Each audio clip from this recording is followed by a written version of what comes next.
love bath bombs. Like, they're just such a good time. Woohoo! Oh yeah. Oh my God, it smells so good. Oh, I'm Danielle Tulo, and this is 17's DIY with Danielle. Raise your hand if you've ever spent too much money on bath bombs. I know I certainly have, and when I first discovered bath bombs, I became obsessed with them. The scent, the whole experience of them, they're so good, but they're expensive. I've discovered how to make them at home. It's super simple, it's much more budget friendly, and they smell amazing. It's actually really fun to make them. All that you need is everything that's in front of me, and you can get it at your grocery store or Amazon. Baking soda, citric acid, Epsom salt, almond oil, cornstarch. Then you can get some essential oils. Natural grocery stores or maybe even CVS or Rite Aid will have these. I did order these essential oils off of Amazon. And then you have your color adhesive. I have lavender as one of my favorite scents. I like to use dried flowers, and it really feels super luxurious and like what you would buy honestly at the mall if you were to pick up some bath bombs.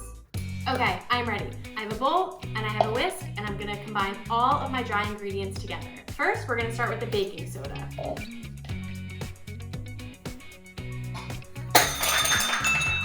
After that, you have half a cup of citric acid. Next up is half a cup of Epsom salt. For the final dry ingredient, it's half a cup of cornstarch. I got new nails. I am trying to open the cornstarch with my new claws.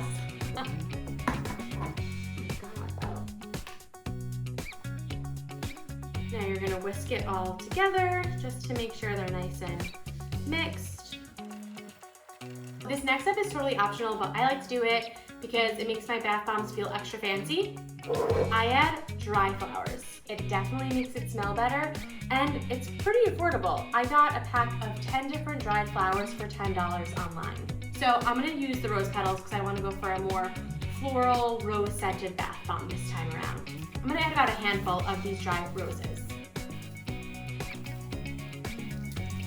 They'll crumble a little bit, and that's totally fine.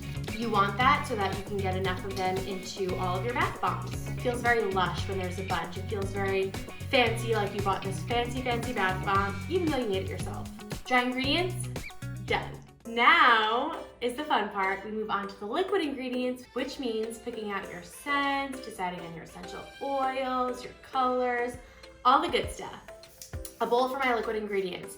This is super important. You have to, you must keep your dry ingredients in one bowl, keep your liquid ingredients in another bowl.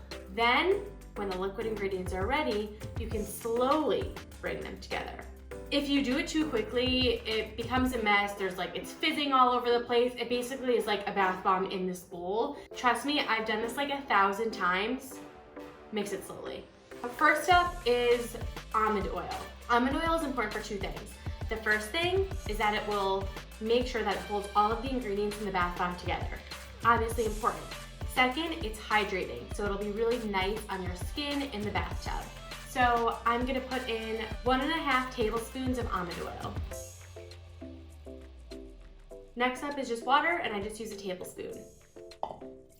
Now the fun part where we get to really be chemists. I feel like the smell of lavender is like happiness and relaxation bottled up. That's truly like what this is for me. Oh.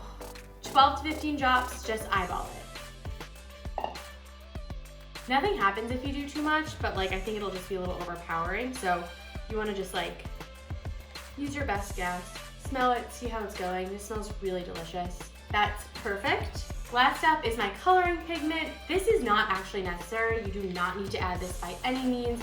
If you want to just have no color in your bath, fine, but I love a good color moment for the gram, obviously, but also I just think it looks really pretty. So I like to add some color pigment into mine.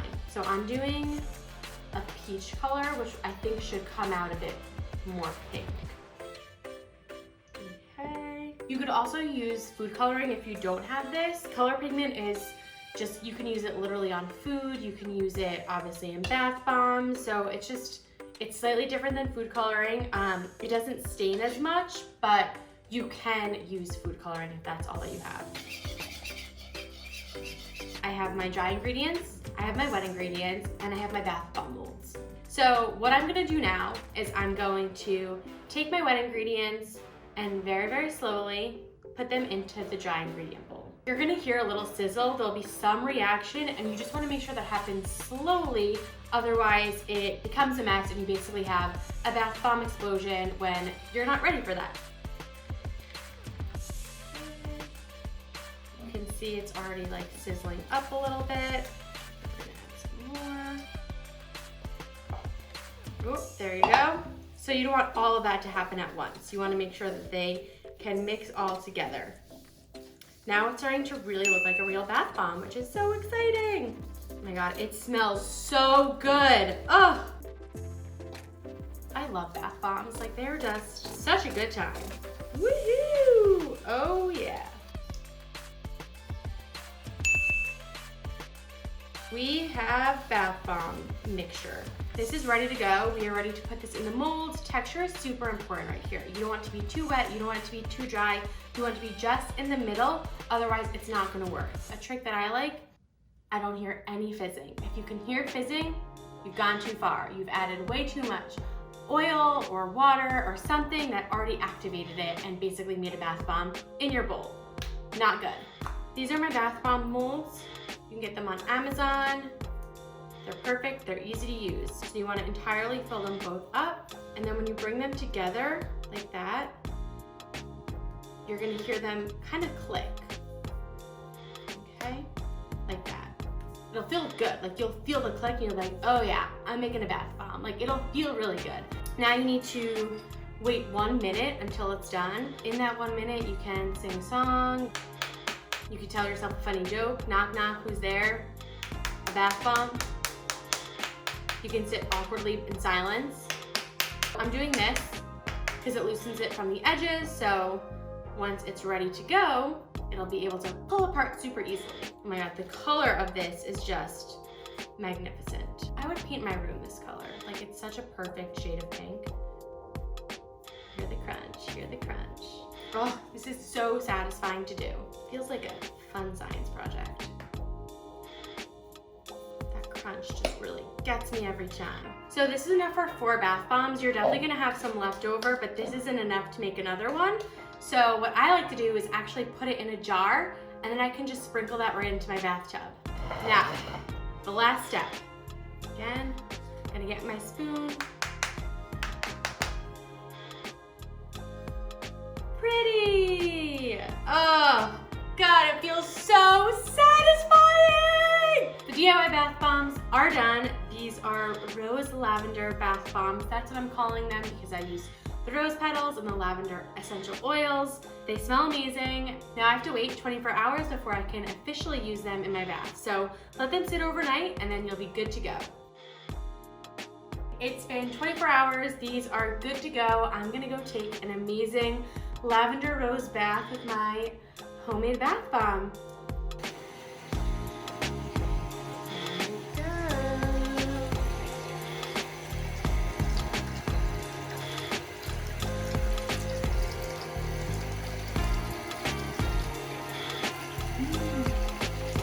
It smells so good in here. It has such a pretty pink shade with flowers.